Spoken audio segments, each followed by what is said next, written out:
Hello. Today we're going to be making, you guessed it, chili.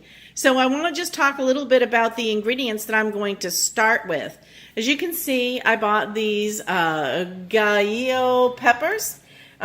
These are dehydrated peppers that you can find in the international section of the market. Now, why did I choose the Gallos?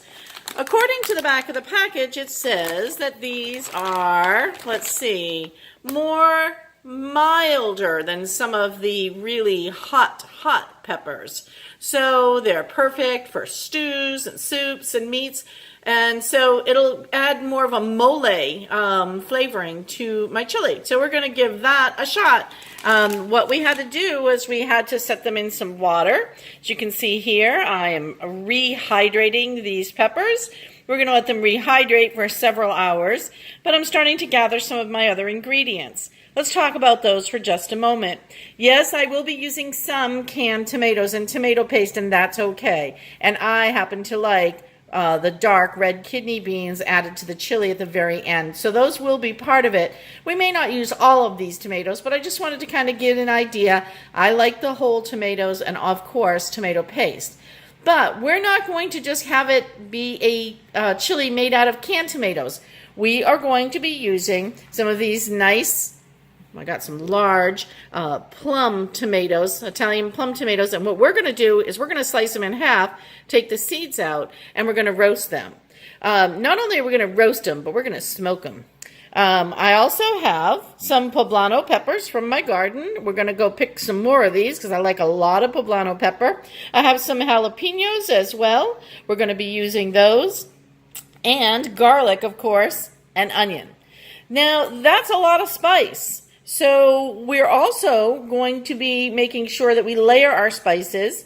So we'll have all this wonderful smoked vegetables.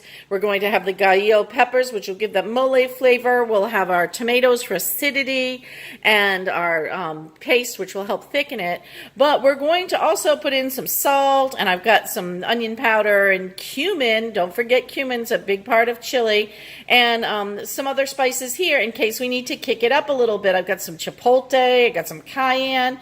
The other thing that I didn't show you is, and when we come back a little later, is that we will also be at the cooking of our meat. We're going to be putting in the hamburger. We're going to be putting in ground pork. And we will add a beer for a flavor in this chili.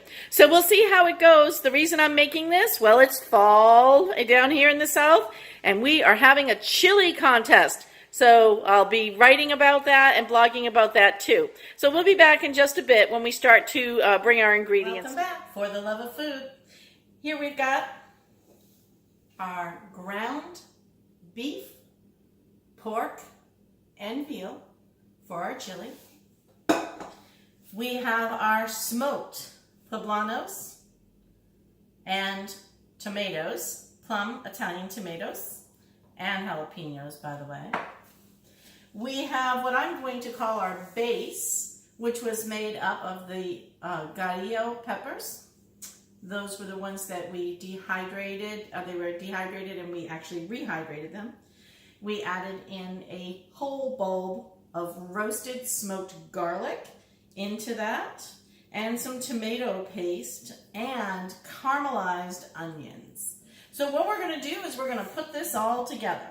I'm going to go ahead and just dump right into my burger pan here with all my meat.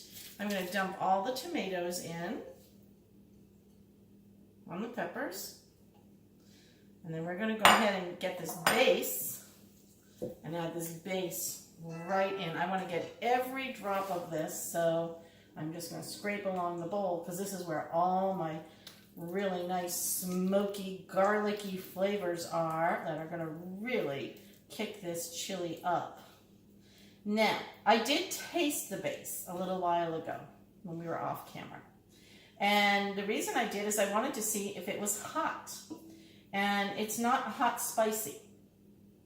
So we're going to be adding in a little more heat, but you can see here I'm just going to start mixing this all together so that we have a nice base.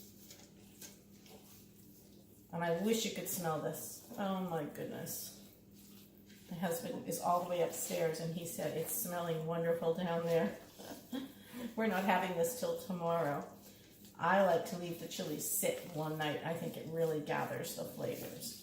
So now you can see we have our meat and everything mixed in there together. But it's not done, is it? We still need to add in the rest of our ingredients. We have to add in our tomatoes. We're going to be putting in the rest of the tomato paste. We're going to add in some spice, so I'm going to kick it up with a little bit of cayenne pepper. Don't forget, I said cumin was a very important spice for the chili, so we're going to put that in. I'm going to hold off on the ground garlic, the dried garlic, because this has a lot of garlic in it now. We won't need that. I will put in a little more onion powder, and if I think it needs it later, I'll add some chili powder, but we should have a pretty good base without having to use the dried chili powder. And I'll put in a little bit of cilantro just to kick it up, give it a little flavor, and of course, don't forget salt. We need salt. So we'll be putting all the rest of these ingredients in. We're going to let that cook in the pan for a little while on a very, very low heat, and we're going to watch it to make sure it doesn't burn. The last thing you want is your tomatoes to burn at the bottom of the pan. If it does, it is going to wreck your chili. So always use a heavy bottomed pan and watch it carefully on low heat and continue to stir and make sure that you don't have anything sticking. Now, obviously, the thicker it is, the easier it's going to be to stick, which is why we're going to be putting in our tomatoes. So we had talked about that. We had nice tomatoes from the that we had roasted here first, but we're also going to add some canned tomatoes with all that nice water and everything that it can cook down in. Be back in just a moment to show you what it looks like as it's cooking, and then we'll show you our finished product tomorrow, and we'll be blogging about the chili contest. Thanks for the love of food. So, love of fooders, I wanted to show you one more thing. I added a beer into this chili. And now look at the different consistency of it. You can see there's a lot of liquid in here. This alcohol will cook down. The beer will infuse a nice flavor into the chili, into the meat itself. So I wanted to not be remiss and make sure that I showed you that. Okay, great. We're going to let this cook for a little while, and then we'll transfer it to the crock pot because I don't want to babysit it all day. We're going to let it just cook and bring the flavors together. And then again, as I said, we'll taste it and add in. If we need to add salt, we can add salt. If we need to add heat, we'll add heat with some cayenne pepper.